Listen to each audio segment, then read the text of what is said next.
Apa yang menjadikan hidup kita jelas? Karena ada navigasi.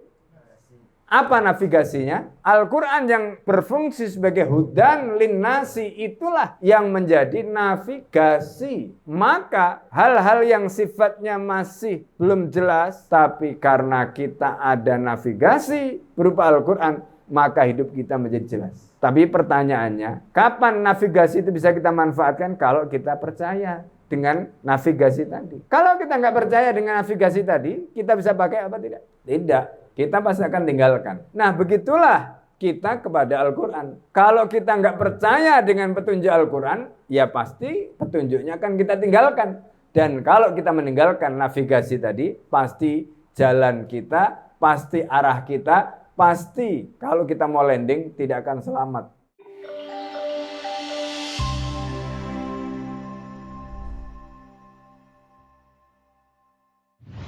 Assalamualaikum warahmatullahi wabarakatuh. Waalaikumsalam warahmatullahi wabarakatuh. Bismillahirrahmanirrahim. Alhamdulillahi rabbil alamin wa bihi nasta'inu ala umurid dunya waddin. Wassalatu wassalamu ala asyrafil anbiya'i wal mursalin wa imamil muttaqin wa ala alihi wa ashabihi wa man da'a bi da'wati ila yaumiddin. Rabbi shrah li sadri wa yassirni amri wahlul 'uqdatam min lisani yafqahu qawli. Allahumma inni a'udzubika an adilla wa dalla zalla aw adlima aw udlama aw ajala yajala alayya.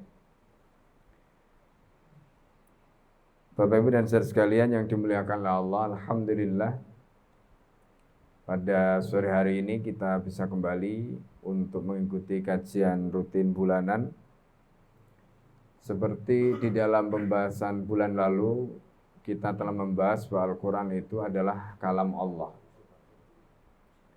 Al-Quran itu merupakan firman Allah Subhanahu wa Ta'ala.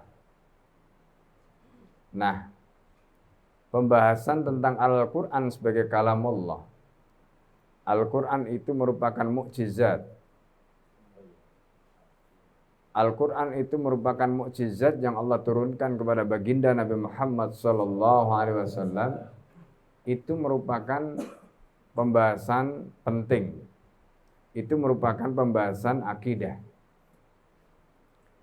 Nah, dengan kita memahami kedudukan Al-Quran sebagai kalamnya Allah, dengan kita meyakini Al-Quran itu sebagai mukjizat bagi baginda Nabi Muhammad SAW, maka kemudian kita membahas masalah berikutnya, bagaimana agar Al-Quran yang merupakan mukjizat, Al-Quran yang merupakan kalam Allah itu bisa bekerja menjadi petunjuk dan obat bagi kita. Karena kita ini membutuhkan petunjuk. Karena kita ini membutuhkan obat, karena manusia itu sering punya masalah. Ya, baik masalah zahir maupun masalah batin, ya. Nah, karena itu pembahasan pada sore hari ini sangat penting sekali, ya. Jadi begini, Bapak Ibu dan saudara sekalian, hati manusia itu seperti tubuh. Ya, hati manusia itu seperti tubuh. Tubuh manusia itu bisa sehat dan bisa sakit. Hati manusia juga begitu. Bisa sehat dan juga bisa sakit. Nah, sebagaimana tubuh manusia itu membutuhkan nutrisi.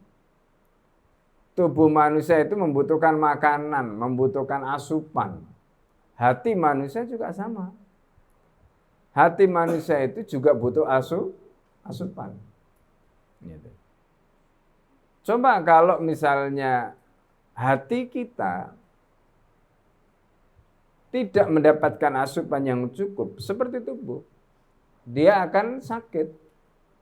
Ya, tubuh itu kalau kurang asupan, dia lemes, kemudian akan mudah terkena virus. Tapi kalau tubuh itu sehat, mau ada virus sehebat apapun, maka tubuh itu akan punya daya tahan, namanya imunitas. Hati manusia juga begitu. Kalau hati manusia itu sehat, virus di luarnya itu banyak sekali, dia tidak akan bisa menjadikan hati tadi itu sakit, ya. Apalagi kalau virusnya itu virus yang lemah misalnya, maka hati itu akan punya daya tahan, punya imunitas. Nah, ini rahasia yang kita mesti pahami. Jadi, kalau kita ingin tubuh kita sehat, hati kita sehat, maka tidak ada cara lain ya kecuali memberikan asupan yang cukup. Nah, ngaji ini termasuk memberi asupan kepada hati kita. Betul tidak? Nah, jadi dengan mengaji kita mendapatkan asupan yang cukup. Sehingga dengan begitu insya Allah Bapak Ibu bisa menjalani hidup sehari-hari dengan happy, ya, dengan senang, dengan ya beban pasti ada, tetapi insya Allah jika hatinya itu sehat, jika hatinya itu tidak sakit, maka beban seberat apapun itu akan dirasakan ringan. Nah, jadi di sini pentingnya kenapa kita perlu membahas ya Al-Qur'an sebagai sumber petunjuk dan juga obat bagi kita. Ya, ini. Nah, Bapak sekalian yang dimuliakan oleh Allah, Al-Qur'an itu adalah petunjuk. Ya, Al-Qur'an itu merupakan hudan. Ini disebutkan di dalam surat Al-Baqarah. Ya. Dalam surat Al-Baqarah ayat 185 Allah menyatakan syahru Ramadan alladzi unzila fil Qur'an hudan linnasi wa bayyinatin minal huda wal furqan. Perhatikan di situ kalimatnya, ya, syahru Ramadan, ya. Syahru Ramadan alladzi unzila fil Qur'an hudan linnas. Jadi Al-Qur'an itu menjadi apa? Hudan linnas, menjadi petunjuk bagi umat manusia. Wa bayyinat, dan Al-Qur'an itu menjadi penjelas minal huda, ya, dari petunjuk, wal furqan, dan juga pembeda antara yang hak dengan yang batil. Itu Al-Qur'an. Nah, di dalam surat Al-Baqarah, ya, di dalam surat Al-Baqarah Allah menyatakan alif lam mim. Dzalikal kitabu la raiba fi. Ya. Dzalikal kitabu la raiba fi hudal lil muttaqin. Jadi Al-Qur'an itu merupakan hudan lil muttaqin. Nah, di dalam ayat itu Allah menceritakan dzalikal kitabu la raiba fi. Kitab itu, Al-Qur'an itu la raiba fi, tidak ada sedikit pun keraguan di dalamnya. Maknanya apa? Kita harus yakin dengan yakinnya bahwa Al-Qur'an itu benar. Ya. Jadi jangan sampai kita meragukan kebenaran Al-Qur'an. Nah, inilah makanya kita bahas di pertemuan sebelumnya. Kalau kita yakin seyakin-yakinnya bahwa Al-Qur'an itu kalamnya Allah, firman-Nya Allah, ya, maka Allah mengatakan, ya, jadi walau kana min indi ghairillahi, seandainya Quran itu bukan dari Allah, lawajatu fi ikhtilafan katsira, pasti mereka akan menemukan di dalam Al-Quran itu banyak pertentangan, banyak kontradiksi. Gitu. Tapi karena Al-Quran itu datangnya dari Allah, maka tidak ada yang kontradiksi, tidak ada yang bertentangan. Nah, ini makanya Allah mengatakan tadi, dzalikal kitabu la raiba fi. Quran itu tidak ada sedikit pun keraguan di dalamnya. Nah, ini kita harus yakini 100% bahwa Al-Quran itu kalamnya Allah, Al-Quran itu firman-Nya Allah, dan pasti benar. Gitu. Jadi Al-Quran itu pasti benar. Nah, jadi Bapak Ibu sekalian yang dimuliakan Allah, coba bayangkan ya, hidup ini itu seperti kita naik pesawat. Ya. Kita hidup ini seperti naik pesawat. Coba bayangkan, apakah seorang pilot ketika menerbangkan pesawat di atas ketinggian sekian ribu kilometer dari permukaan bumi, pertanyaannya, mereka itu kira-kira bisa melihat jalannya enggak? Terus pilot itu cara mereka untuk bisa tahu jalan pakai apa mereka? Pakai navigasi. Itu sama seperti kapal di laut. Ya. Kapal itu supaya enggak tabrakan atau supaya tujuannya tadi itu pas pakai apa? Navigasi. Ya. Nah, coba bayangkan kita hidup di dunia itu kan menghadapi ketidakpastian. Iya kan? Jangankan nanti, jangankan besok. Setelah ini, apa yang akan terjadi pada kita itu aja nggak pasti kok. Ya kan? Siapa yang bisa memastikan kita bahwa kita setelah ini masih hidup? Nggak ada. Apalagi sehari yang akan datang, 2 hari yang akan datang, 3 hari yang akan datang, 4 hari yang akan datang. Nggak ada yang bisa memastikan. Pertanyaannya kemudian bagaimana menghadapi ketidakpastian tadi? Seperti pilot yang di atas udara tadi. Bagaimana dia bisa landing? Bagaimana dia bisa katakanlah ketika dia menuju pada tujuannya tadi tepat di situ. Padahal dia tidak bisa melihat ke bawah. Kita saja kalau dari atas pesawat lihat ke bawah kan kecil sekali. Pandangan yang sama juga sebenarnya dimiliki oleh seorang pilot. Tapi pertanyaannya, kenapa kok dia bisa presisi turunnya? Karena ada navigasi. Nah, kita ketika hidup di dunia menuju ke akhirat, itu juga sama seperti tadi. Pertanyaannya kemudian, apa yang menjadikan hidup kita jelas? Karena ada apa navigasinya? Al-Quran. Al-Quran yang berfungsi sebagai hudan linnasi itulah yang menjadi navigasi. Gitu loh. Ya. Jadi karena kita itu punya navigasi berupa Al-Quran tadi, maka hal-hal yang sifatnya masih belum jelas, hal-hal yang dalam tanda petik itu masih bagi kita kalau tidak ada navigasi itu bisa ke sini, bisa nabrak sini, nabrak situ. Tapi karena kita ada navigasi berupa Al-Quran, maka hidup kita menjadi jelas. Tapi pertanyaannya, kapan navigasi itu bekerja? Kapan navigasi itu bisa kita manfaatkan? Kalau kita percaya dengan navigasi tadi.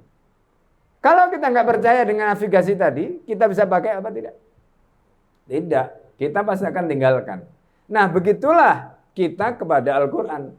Kalau kita nggak percaya dengan petunjuk Al-Quran, ya pasti petunjuknya akan kita tinggalkan. Dan kalau kita meninggalkan navigasi tadi, pasti jalan kita, pasti arah kita, pasti kalau kita mau landing tidak akan selamat. Bisa dipahami sampai di sini? Nah, itulah makna Al-Quran sebagai hudan linnasi wa bayyinatin minal huda wal furqan. Gitu loh. Makanya siapa yang meninggalkan Al-Quran nggak akan selamat. Ya, meskipun Pak Selamat. Loh iya. Ya kan? Gitu. Jadi siapapun yang meninggalkan Al-Quran pasti tidak selamat. Gitu loh. Nggak akan ada yang selamat. Ya, karena tadi yang menjadikan kita selamat itu karena kita ada navigasi. Ya, ada petunjuk arah dan petunjuk arah itu ada Al-Qur'an. Ya. Nah, ini. Itu poin yang pertama bahwa Al-Qur'an itu menjadi hudan linnasi wa bayyinatin minal huda wal furqan. Jadi kuncinya apa? Al-Qur'an akan bisa menjadi petunjuk, bisa menjadi navigasi kalau kita yakin. Kalau kita tidak yakin, Al-Quran tidak akan bisa kita jadikan sebagai navigasi karena kita sendiri menolak. Nah ini. Nah sekarang yang kedua, Bapak Ibu sekalian, Al-Quran itu menjadi obat.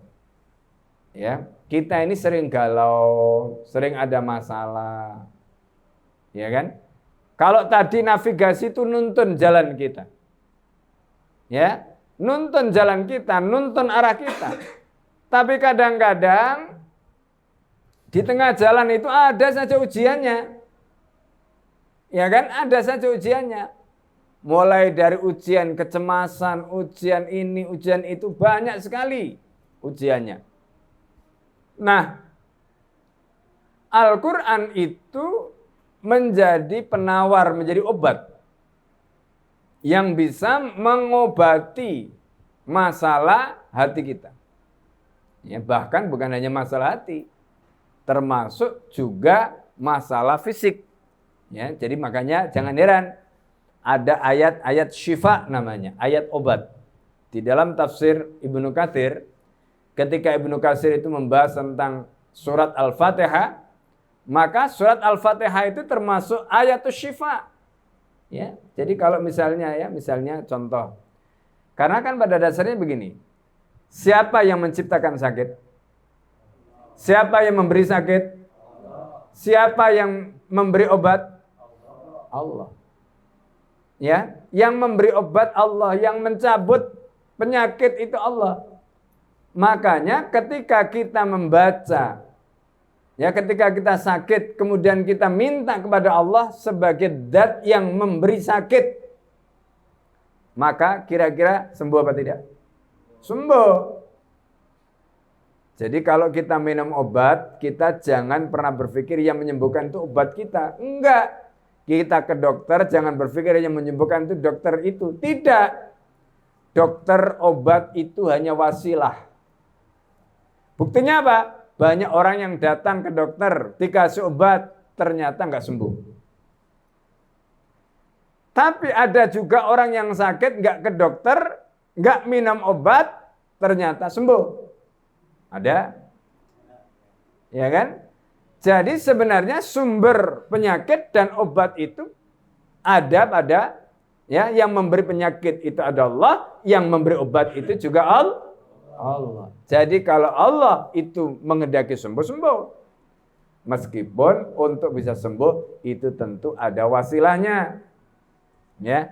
Tapi kadang-kadang wasilah itu kita ambil ternyata belum cocok. Nah, ya, ternyata belum cocok. Kita datang ke dokter, obatnya kita minum, resepnya kita ikuti, ternyata belum cocok. Nah, jadi di sini. Nah, kemudian kita mesti paham, ketika kita istilahnya istisfa, mencari kesembuhan. Misalnya, ya contoh, ya kadang-kadang ada. Misalnya orang itu flu, sakit kepala gitu, ya, terapi air hangat, ya kan, terapi air hangat. Terus setelah itu berjemur, minta sama Allah, ya Syafi al-Mu'afi, baca Bismillah, baca surat Al-Fatihah, sembuh. Karena pada dasarnya kesembuhan tadi datangnya dari Allah. Wasilahnya melalui minum air, melalui berjemur tadi. Siapa yang ngasih vitamin D? Allah. Melalui apa? Matahari. Ya. Dengan vitamin D kita berjemur, keringetan. Setelah keringetan, pusingnya hilang. Setelah pusingnya hilang, sembuh. Nah, ini. Itu semuanya Allah yang memberi. Ya, ini contoh. Ya.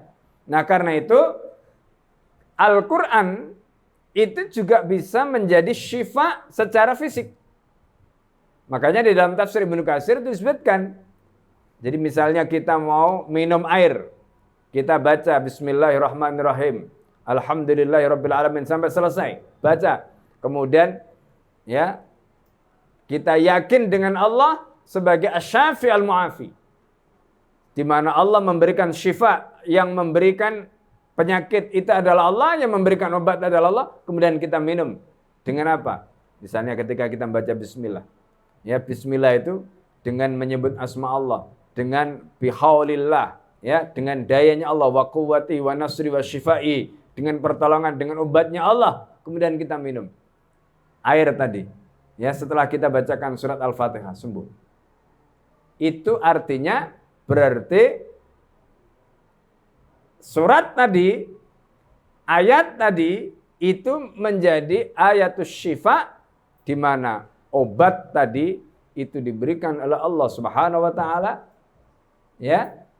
Untuk apa? Bukan hanya obat hati, tetapi juga obat fisik. Nah, ini contoh, ya, bahwa Al-Qur'an itu bukan hanya syifa terkait dengan hati, tetapi Al-Qur'an itu juga syifa, obat untuk penyakit fisik. Nah, karena itu di dalam Al-Qur'an Allah menyatakan wa nunazzilu minal Qur'ani ma huwa syifaa'u wa rahmatul lil mu'minin. Jadi kata Allah, dan kami turunkan dari Al-Qur'an itu, ya, sesuatu yang menjadi obat. Wa rahmatun lil mu'minin, dan rahmat bagi orang mukmin. Wala yazidud dhalimina illa khasara. Dan tidak bertambah bagi orang yang zalim itu kecuali apa? Kecuali kerugian. Jadi Al-Qur'an itu menjadi obat. Tadi kita sudah sebutkan apa dimaksud dengan obat. Bisa dua, bisa fisik, bisa psikis. Bisa fisik, bisa hati. Nah, ini, ya. Jadi kalau hati berarti misalnya contoh, ya, orang galau. Ya tadi itu galau, ya, misalnya, ya, baru menikah, rezekinya seret, ya, terus murung, apalagi sekarang banyak PHK di mana-mana, ya. Jadi Bapak Ibu ini bersyukur, nah, dalam situasi ekonomi seperti hari ini, karena menurut prediksi itu 25 sampai 30 itu nanti ekonomi akan mengalami decline, ya, penurunan, ya. Ada krisis. Sudah mulai banyak PHK di mana-mana. Tapi bersyukur karena Allah Subhanahu wa taala masih memberikan rezeki kepada Bapak Ibu sekalian, sehingga tidak terkena dampak dari PHK tadi. Ya, daya beli menurun, ekonomi secara makro menurun. Ya, secara global, bukan hanya makro di Indonesia tapi secara global mengalami penurunan. Bahkan diprediksi Amerika itu adalah negara pertama kali yang akan bangkrut karena hutangnya, ya, paling gede sekarang. Itu Amerika. Nah, Bapak Ibu sekalian yang dimuliakan oleh Allah, kadang-kadang di dalam situasi seperti itu kita dibayangi kekhawatiran-kekhawatiran. Bagaimana kalau nanti kena PHK, bagaimana nanti kalau kena ini, terus bagaimana kan begitu. Nah, pertanyaan-pertanyaan bagaimana tadi itu pertanyaan-pertanyaan yang kemudian memunculkan kekhawatiran, kecemasan. Pertanyaannya kemudian, bagaimana caranya supaya kecemasan atau kekhawatiran tadi itu bisa kita hentikan? Kuncinya apa? Ya, yakin. Yakin pada apa? Yakin kepada, ya, qada dan qadarnya Allah. Kita sudah bahas kan? Gitu. Yakin kepada qada dan qadarnya Allah. Jadi misalnya nih, kalau nanti Bapak Ibu terkena dampak tadi, ya yakin itu bagian dari qada dan qadarnya Allah. Kita tidak boleh khawatir karena begitu kita masih diberi kehidupan oleh Allah, itu artinya Allah masih menjamin rezeki kita. Ya kan? Dan pasti Allah tidak akan memberikan ujian yang kita tidak akan mampu untuk pikul. Pasti kita mampu untuk pikul. Pertanyaannya kemudian bagaimana caranya supaya kita diberikan kemampuan? Nah, di sini kita butuh solusi. Kita butuh obat yang bisa menawarkan, ya, kepada hati kita. Yang asalnya galau menjadi tenang. Yang asalnya was-was khawatir menjadi tidak was-was. Itu. Dan obat itu ada pada Al-Quran.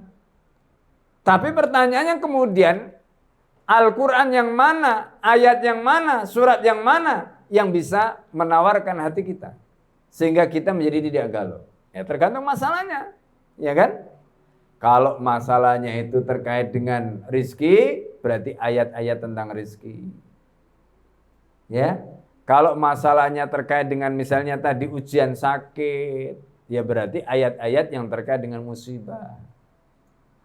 Kalau misalnya, ya, katakanlah ujiannya itu terkait dengan mungkin masalah keluarga, mungkin masalah anak, mungkin masalah suami, atau mungkin masalah orang tua. Ayat-ayat ya yang terkait dengan semuanya tadi, itu yang akan menjadi syifa, akan menjadi obat bagi kita. Gitu. Ya. Nah, jadi Al-Quran itu sudah memberikan kepada kita solusi, obat sesuai dengan kebutuhan kita. Nah, ini, ya, nah itu. Nah, pertanyaannya kemudian bagaimana caranya supaya Al-Quran itu bisa menjadi petunjuk? Ya kan? Jadi bagaimana caranya menjadikan Al-Quran itu menjadi petunjuk? Kan Al-Quran itu punya fungsi menjadi hudan, linnas. Tapi pertanyaannya banyak orang baca Al-Quran tapi ternyata tidak bisa mengambil petunjuk dari Al-Quran. Kenapa? Nah, ini menjadi pertanyaan penting. Gitu. Kita setiap hari kan mungkin baca Quran. Ya, nah ini, ya harapannya begitu ya. Jadi setiap hari bisa baca Quran, gitu.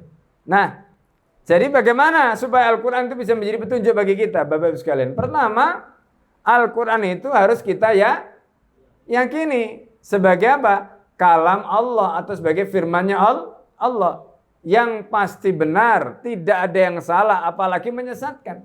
Nggak ada. Al-Quran itu pasti benar, seperti navigasi tadi. Ya, seperti navigasi tadi. Kalau kita yakin dengan navigasi tadi, pasti kita akan ikuti. Kalau nggak yakin, ya nggak akan ngikuti. Jadi kalau ada orang yang nggak ngikuti Al-Quran, itu kemungkinannya dua. Dia tidak yakin, sehingga akhirnya dia nggak ngikuti, atau dia yakin tapi ngikuti yang lain. Nah ini masalah.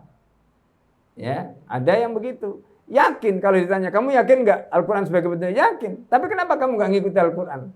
Nah itu berarti mungkin dipalingkan oleh setan. Makanya Allah mengatakan di dalam Al-Quran, Qul hadis sabili ad'u ilallah ala basiratin ana wa manittaba'an.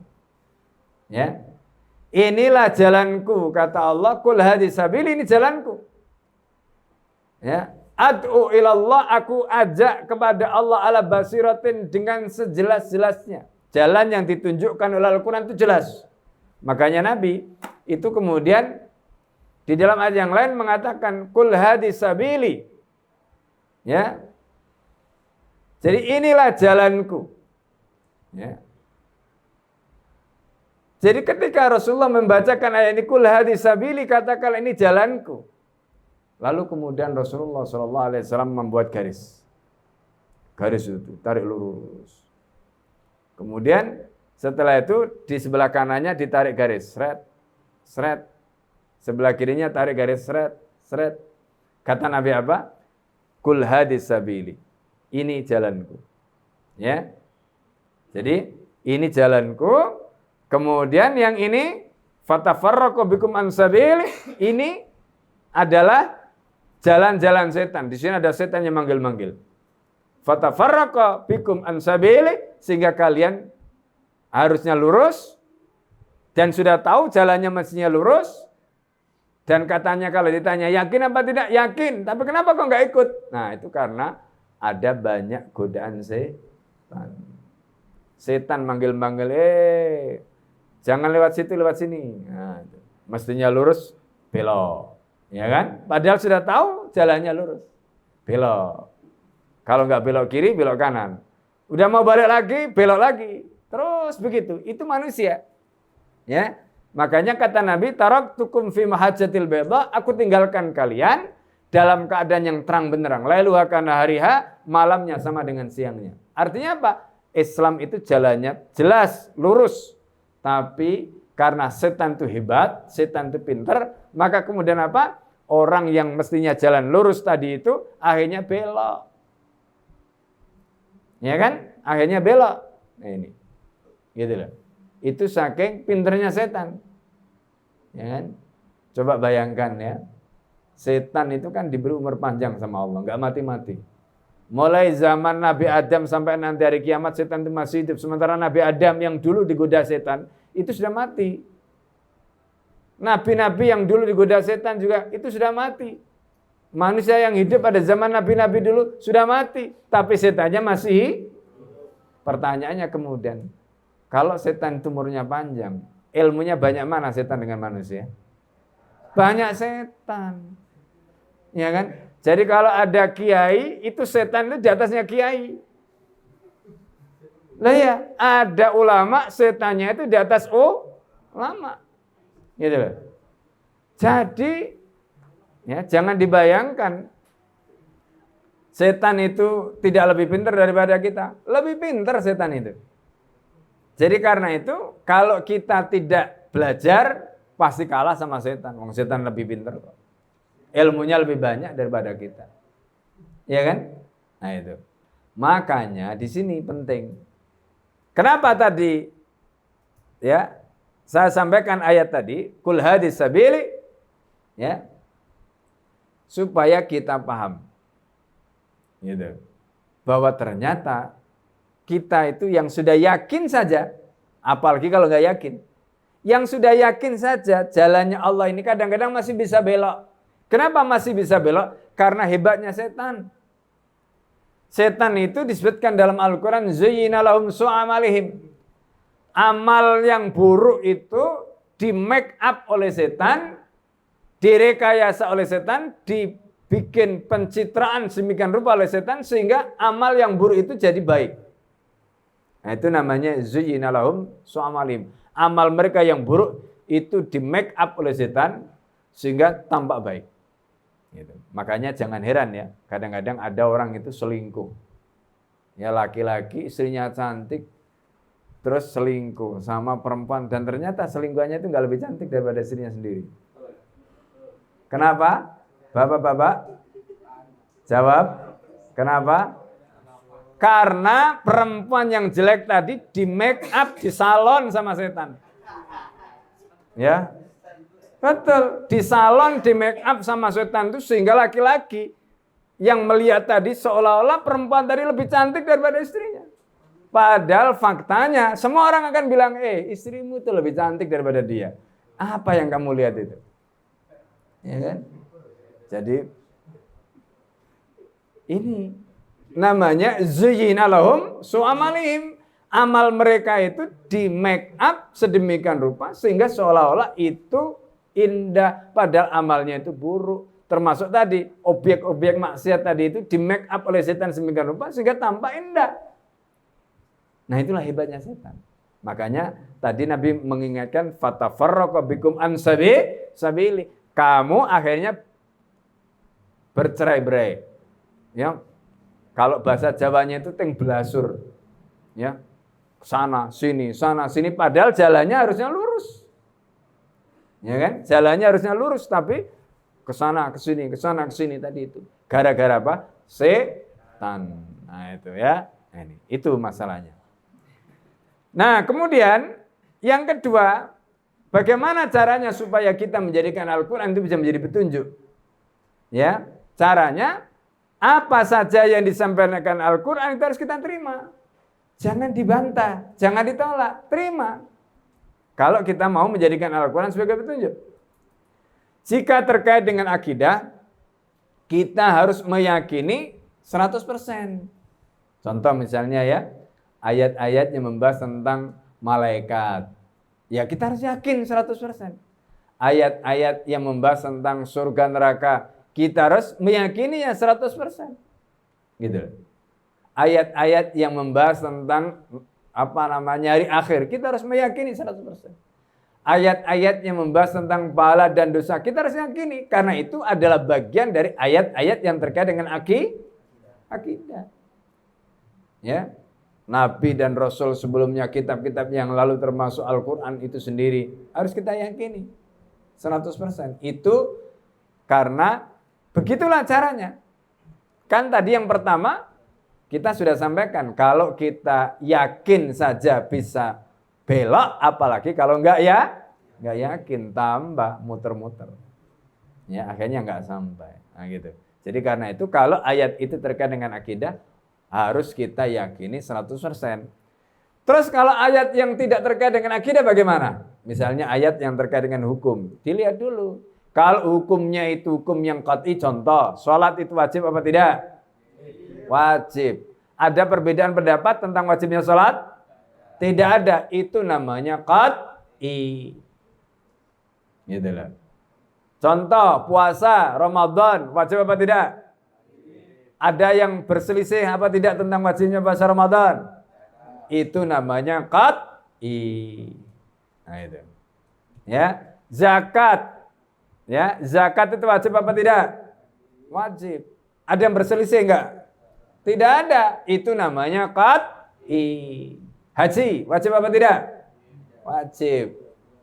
Ya, bagi yang mampu. Ada yang berselisih pendapat? Tidak ada. Itu namanya qat'i. Ayat-ayat yang seperti ini harus kita yakini. Karena itu qat'i. Meskipun itu terkait dengan hukum fikih, hukum syariah, tapi maknanya qat'i. Karena itu kalau ada ayat seperti itu, terus orang kata siapa?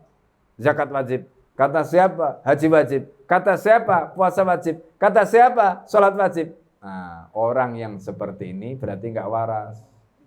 Kalau dia Islam, ya kan, berarti otaknya mencelek, ya kan, nah, gitu ya, gitu, ya. Jadi otaknya berarti miring, nggak waras, nah, gitu, ya. Nah ini, nah itu, ya. Jadi kalau ayatnya itu qat'i, meskipun itu terkait dengan masalah hukum syariah, kita wajib menerimanya, wajib ya 100% meyakininya. Kalau ada yang tidak meyakininya atau menolaknya, maka orang itu bisa dikatakan kafir. Hati-hati, ya kan, hati-hati. Pada zaman Abu Bakar As-Siddiq, ketika ada mereka yang masuk Islam di zaman Nabi, lalu menolak bayar zakat di zaman Abu Bakar As-Siddiq, diapakan? Diperangi, dan perangnya itu disebut dengan harbur riddah, memerangi orang murtad. Ketika Sayyidina Umar protes, ya, apa kata Abu Bakar? Gitu. Anufarriqu baina man yu'minu billahi. Apakah kita akan membeda-bedakan antara orang yang mengimani Allah di satu sisi, di sisi lain tapi dia menolak untuk menjalankan hukumnya Allah, nggak mau sholat, nggak mau zakat, ya kan? Atau mau sholat tapi nggak mau zakat, ya kan? Kemudian Abu Bakar membacakan ayat, afatu'minuna bi ba'dil kitabi wa takfuruna bi ba'din. Apakah kamu mengimani sebagian ayat lalu kamu mengkafiri sebagian yang lain? Ya. Fama jaza'u may yaf'alu dzalika minkum illa khizyun. Nah, jadi tidak ada balasan bagi siapa saja yang di antara kalian melakukan itu kecuali kehinaan. Maka Abu Bakar memutuskan untuk diperangi. Siapa? Orang yang menolak membayar zakat. Nah, itu. Zakat itu wajib dan ayatnya qat'i.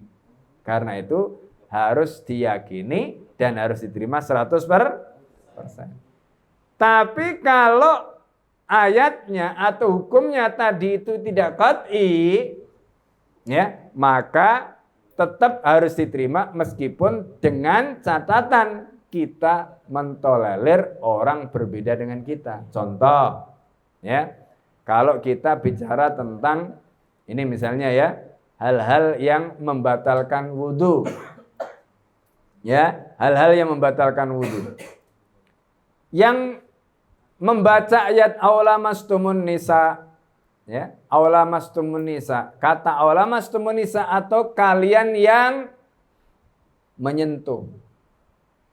Yang satu membaca dengan kalimat lamastumun nisa pendek, artinya menyentuh. Yang satu membaca dengan kalimat aula panjang, lamnya 2 harokat, aulamastumun nisa. mengartikan lamastumun nisa itu dengan bersetubuh. Maka yang satu mengatakan bahwa menyentuh istri pada saat sudah berwudu itu batal. Itu madzhabnya Imam Syafi'i. Tapi yang satu mengatakan tidak batal karena membacanya la, agak panjang lamnya, la mastumun nisa. Itu artinya bukan menyentuh, tetapi bersetubuh. Berarti kalau hanya sekedar memegang, mencium nggak batal. Kecuali berhubungan badan, baru batal. Itu madzhabnya Imam Ahmad, muridnya Imam Syafi'i. Guru dengan murid berbeda, coba. Jadi gurunya berpendapat batal, muridnya berpendapat tidak batal bersentuhan. Nah, dalam hal ini masing-masing harus menerima. Jadi misalnya Imam Syafi'i meyakini itu ya sudah. Pengikutnya Imam Syafi'i meyakini sebagaimana madzhab Imam Syafi'i ya sudah. Tapi kita juga harus menghormati pendapat orang lain. Nah, gitu. Kita menerima pendapat kita, tapi kita menghormati pendapat orang lain. Begitu juga orang lain yang berpendapat begitu ya sudah. Kita menerima hukum tadi, tapi pada saat yang sama kita harus menghormati pendapat orang lain yang berbeda dengan kita. Nah, itu yang kemudian ulama mengatakan ra'yi shawab, pendapatku benar, yahtamilul khata, ada kemungkinan salah. Wa ra'yu ghairi khata, pendapat orang lain itu salah, yahtamilus shawab, tapi ada kemungkinan benar. Nah, itu namanya toleran. Nah, gitu loh. Nah, ini caranya supaya kita bisa mendapatkan petunjuk dari Al-Qur'an. Begitu caranya, ya. Nah, ini. Nah, kemudian bagaimana supaya Al-Qur'an itu bisa bekerja? Ya kan? Artinya Quran itu kan obat, Quran itu kan petunjuk. Ya, tadi kita sudah jelaskan siapa orang yang bisa menjadikan Al-Qur'an sebagai petunjuk. Orang yang mengimani. Orang yang menerima. Ya kan? Al-Qur'an itu. Nah, di sini. Nah, kadang-kadang kita ini sudah mengimani, kita sudah menerima, tapi Al-Qur'an kita baca, Al-Qur'an dibacakan pada kita. Kadang-kadang hatinya enggak tersentuh. Ya kan? Tidak tersentuh. Ada. Ya, contoh ya misalnya. Orang Islam yang bakhil ada apa tidak? Ya, ada. Orang Islam baca Al-Qur'an, bahkan mungkin Pak Haji, sudah haji, tapi bakhil, kedekut. Ya kan? Nah ini, pertanyaannya, apakah dia nggak baca Quran? Apakah dia nggak dengar Al-Quran? Dengar, dia baca. Tapi masalahnya, kenapa kok Al-Quran tidak menggerakkan hatinya sehingga dia menjadi orang yang dermawan? Ya, nah ini. Bahkan di dalam Al-Quran Allah menjindir orang yang kedekut tadi. Wa amma man bakhila wastaghna wa kadzdzaba bil husna. Ya kan? Itu kritik dalam Al-Qur'an. Wa amma man bakhila wastaghna. Ya, wa kadzdzaba bil husna. Adapun orang yang bakhil, kemudian orang yang merasa cukup, dia enggak butuh orang lain. Ya, wa kadzdzaba bil husna. Kemudian dia mendustakan nanti. Gitu. Coba. Itu dikritik di dalam Al-Qur'an. Apakah dia enggak baca ayat kayak begini? Ada yang enggak begitu. Nah, di sini dijelaskan kenapa kok ada orang seperti itu. Inna fi dzalika ladzikra. Al-Qur'an itu betul-betul akan menjadi dzikra. Ya, Al-Qur'an itu namanya mu'athir. Dia akan bisa mempengaruhi menjadi dzikra. Bagi siapa? Liman kana lahu qalbun. Bagi orang yang punya hati. Jadi hati itu tempatnya, mahal istilahnya, tempatnya. Tempat untuk apa? Mendapatkan pengaruh. Siapa yang mempengaruhi? Al-Quran. Jadi Al-Quran yang mempengaruhi, hati itu tempat yang dipengaruhi. Lalu au alqas sam'a wa huwa syahid. Ya. Au alqas sam'a itu syaratnya. Nah ini, perhatikan. Bagaimana supaya hati yang mendapatkan siraman Al-Quran, dibacakan Al-Quran, dia baca Al-Quran tadi itu, kemudian terpengaruh. Syaratnya di sini, hatinya tadi itu harus siap. Bagaimana supaya hatinya siap? Pertama, alqas sam'a. Telinganya dibuka lebar-lebar. Kenapa telinganya harus dibuka lebar-lebar? Supaya bacaan Al-Quran itu sampai ke dalam hatinya. Kemudian wawa syahid, syahid itu dan dia menyaksikan itu pakai apa? Mata. Matanya dibuka lebar-lebar supaya apa? Apa yang dilihat masuk ke dalam hatinya. Tapi apakah cukup? Jawabannya tidak. Ada satu lagi syarat. Syaratnya apa? Penghalang-penghalang yang menghalangi hati tadi untuk bisa terpengaruh harus dibersihkan. Berarti hatinya harus bersih. Kalau hatinya tidak bersih, maka Al-Quran yang mempengaruhi, telinganya yang dibuka, matanya yang dibuka, gak akan bisa mempengaruhi hati tadi. Kalau hatinya masih kotor. Nah ini makanya, itu kuncinya. Jadi kenapa kita baca Al-Quran, kok Al-Quran gak membekas? Kenapa kita baca Al-Quran, mendengar bacaan Al-Quran, kok Al-Quran itu gak punya pengaruh? Itu karena boleh jadi satu, telinga kita, mata kita, tidak kita buka lebar-lebar. Atau telinga kita, mata kita sudah kita buka, tapi mungkin hati kita nggak siap menerima. Atau hatinya siap menerima, tapi masih banyak kotoran-kotoran. Itu harus dibersihkan. Ya, bisa dipahami sampai di sini? Nah ini, jadi kalau hatinya sudah bersih, kemudian siap menerima, telinganya dibuka lebar-lebar, matanya dibuka lebar-lebar, insya Allah Al-Quran itu akan merasuk dan hati yang bersih tadi akan mengeluarkan nur. Gitu loh. Ya, nah ini ya. Itu caranya. Nah, bagaimana caranya menjadikan Al-Quran itu menjadi obat sekarang? Bagaimana caranya? Supaya Al-Quran itu bisa menjadi obat. Nah, tadi kita sudah cerita kan? Pertama, hatinya harus bersih. Jadi hati tadi itu sebagai tempat bagaimana Al-Quran itu mempengaruhi kalbu tadi. Itu harus dibersihkan. Makanya pertama membersihkan hati dari berbagai kotoran atau maksiat yang menghalangi cahaya Al-Quran. Ibaratnya begini, ya, ibaratnya begini. Kalau ada magnet nih, ya, anggaplah Al-Quran itu sebagai magnet, ya kan? Magnet itu bisa nyaut apa tidak? Kalau besi yang dihadapkan kepada magnet tadi itu banyak keraknya, bisa apa tidak? Tidak bisa. Maka bagaimana caranya supaya besi tadi itu bisa kemudian lengket dengan magnet tadi? Maka besinya harus dibersihkan kerak-keraknya tadi. Nah seperti itu hati. Hati yang ada keraknya tadi itu harus dibersihkan. Nah apa yang membuat hati tadi punya kerak atau banyak keraknya tadi? Maksiat, dosa. Nah, itu yang menyebabkan hati tadi punya kerak.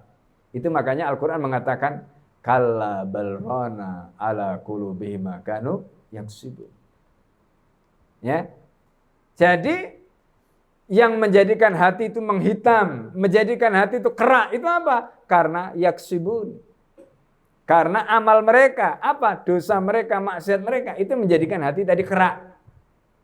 Nah, makanya supaya hati tadi itu bisa, ya, kemudian magnet dari Al-Quran tadi itu kuat, bagaimana caranya? Bersihkan keraknya. Nah, itu makanya bersihkan hati tadi dari berbagai maksiat, berbagai kotoran, supaya magnet Al-Quran tadi itu bisa menarik dengan kuat. Gitu loh. Yang kedua, dengan cara membaca. Jadi kalau hatinya sudah bersih dari maksiat, dari dosa, ya. Kemudian yang kedua, membaca, menelaah, menghayati, lalu kemudian menghujamkan makna-makna dan pemikiran yang disampaikan Al-Quran ke dalam kalbu. Jadi kalau hatinya itu sudah bersih, itu gampang baca, kemudian menelaah, menghayati, menghujamkan, itu gampang masuk. Kadang-kadang orang itu udah paham maknanya. Coba lihat. Apakah Abu Jahal itu bisa bahasa Arab? Apakah Abu Lahab itu bisa bahasa Arab? Istrinya Abu Lahab bisa bahasa Arab? Ya, kemudian abu-abu yang lain itu bisa bahasa Arab? Bisa. Ya, kecuali Abu Janda. Ya. Nah, pertanyaannya kemudian begini. Apakah mereka ketika mendengarkan Al-Quran dibacakan tadi, itu mereka nggak mengerti maknanya? Mengerti. Buktinya apa? Nah, ini. Suatu ketika surat Al-Lahab itu turun. Ya, surat Al-Lahab ini turun. Bunyinya bagaimana? Tabbat yada abi lahabi wa tab. Tabbat yada abi lahabi wa tab. Ya, tabbat itu artinya celaka. Itu umpatan, bahasa umpatan. Ya kalau diterjemahkan itu celaka itu sebenarnya masih sopan. Ya bahasa pisuan, miso. Orang Jawa bilang miso. Ya miso yang paling jelek itu kayak apa sih? Nah itulah. Bayangkan. Tabbat yada abi labi wa tabb. Nah itu pisuan itu. Jadi Allah sebenarnya misui Abu Lahab. Ya kan? Di ayat itu. Kenapa Allah misui Abu Lahab? Sebab Abu Lahab itu misui Nabi Muhammad. Gara-gara apa? Orang Quraisy dikumpulkan tuh. Kemudian dijelaskan oleh Nabi. Lalu kemudian Abu Lahab itu marah. Ya Muhammad, tabban laka. Tabban laka ya Muhammad. Ali hadal amr jama'atana. Hai Muhammad, celaka kamu. Ya bahasanya kira-kira begitu ya. Apakah untuk urusan ini kamu kumpulkan kami? Katanya itu. Allah murka dibalas tuh Abu Lahab itu. Dengan turun surat Al-Lahab tadi. Tabbat yada abi lahabil watab. Jadi karena dia ngomong tabban laka ya Muhammad, dibalas sama Allah. Nah, itu namanya Abu Lahab ini pisui sama Allah. Ya, dibalas. Kemudian di ayat itu, ya, ayat itu bunyinya apa? Tabbat yada abi lahabil watab ma aghna anhu maluhu wa ma kasab. Ya, saslana romdat talat wa mar'atuhu. Nah di sini. Wa mar'atuhu hammalatal hatab. Wa mar'atuhu, jadi istrinya Abu Lahab ketika mendengarkan ayat ini marah dia. Kenapa? Karena dia ngerti bahasa Arab. Kenapa? Dia disenggung sama ayat itu. Wa mar'atuhu, dan istrinya Abu Lahab hammalatal hatab, tukang membawa kayu bakar. Hammalah itu artinya orang membawa kayu bakar. Maknanya bisa makna hakiki yang berarti dia memang tukang bawa kayu bakar, itu satu. Tapi maknanya juga bisa makna majas, makna kiasan. Apa? Kalau orang itu tukang bawa kayu bakar berarti dia tukang kompor. Gitu. Suka ngompori orang. Nah, gitu. Enak nggak dibilang tukang kompor? Nggak enak. Ya? Tapi memang biasa kan ibu-ibu itu tukang kan biasa kan begitu ibu-ibu ya. Ya, kecuali yang tidak. Nah, jadi istrinya Abu Lahab itu marah. Ya kan? Istrinya Abu Lahab itu marah ketika ayat ini turun. Ya, wa mar'atu hammalatal hatab. Begitu turun ayat tadi dan dia merasa dihina, dia ambil batu.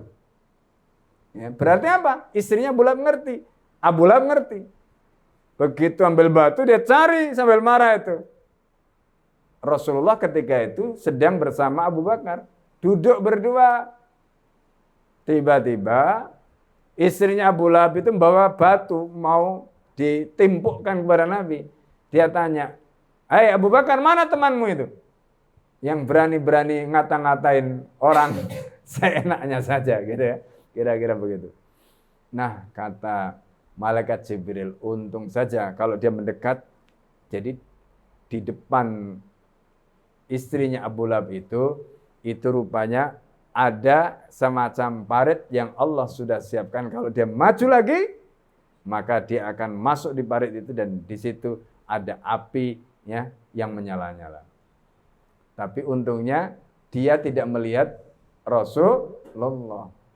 Ya, Abu Bakar di depan Nabi, istrinya Abu Lahab tadi itu melihat Abu Bakar, tapi istrinya Abu Lahab tidak melihat Rasulullah.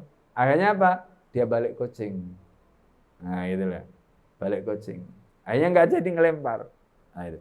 Apa pelajaran yang bisa kita ambil? Artinya Abu Lahab, istrinya Abu Lahab, Abu Jahal tadi ngerti bahasanya Al-Quran. Dia bisa membaca, bisa menelaah, bisa menghayati. Tapi ternyata apa? Makna-maknanya tadi nggak diucapkan di dalam hati. Kenapa nggak diucapkan dalam hati? Karena dia kafir, dia menolak Al-Quran. Ya kan? Nggak bisa. Nah, jadi kuncinya Al-Quran itu akan bisa dihayati, diucapkan maknanya di dalam hati kalau orang itu beriman. Nah, itu. Ya, ini. Nah, termasuk pemikiran yang disampaikan di dalam Al-Quran itu diucapkan di dalam kalbu. Apa contohnya? Misalnya tadi, surga dan neraka itu hak apa tidak? Pasti apa tidak? Benar apa tidak? Tapi kan kalian atau kita semua hari ini belum menyaksikan, betul? Tapi pertanyaannya, dari mana kita bisa memahami, dari mana kita bisa membayangkan bahwa itu hak? Dari Al-Qur'an. Itu namanya pemikiran. Ya kan? Jadi kita itu sekarang meyakini surga, neraka itu sebagai sesuatu yang hak, itu masih dalam bentuk pemikiran. Gitu. Karena kita hari ini tidak melihat, tidak menyaksikan faktanya secara langsung.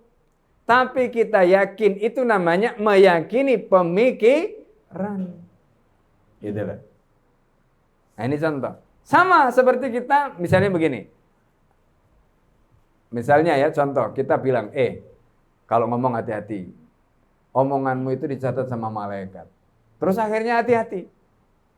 Dari mana kamu tahu kalau omonganmu dicatat oleh malaikat, padahal kita nggak melihat malaikat? Itu namanya meyakini pemikiran.